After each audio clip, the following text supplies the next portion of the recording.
Tonight you'll be taking care of Phil Kalkura. He is a 62-year-old male here for GI services and an oncology consult.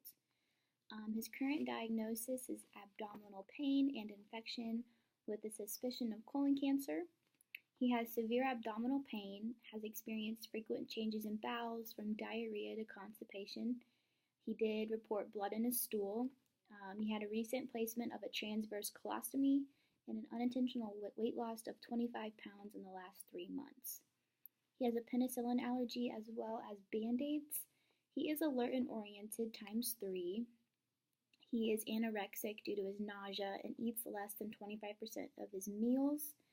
He had clear lung sounds. His urine output is dark and his first void was less than 100 mils.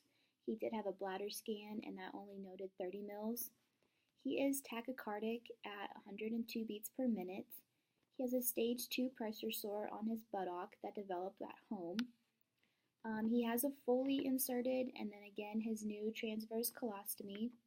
He has an increased glucose at 220 with no history of diabetes.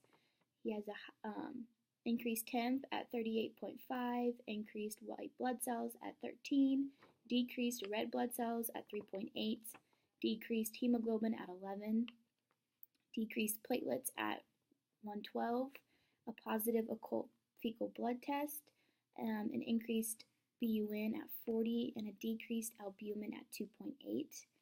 He has a peripheral IV access in his right forearm. He is currently getting an IV infusion of normal saline at 125 mils per hour.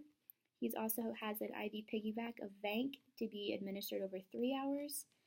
The patient did report feeling anxious about a possible cancer diagnosis. He is on fall precautions. He's had teaching for his new colostomy care.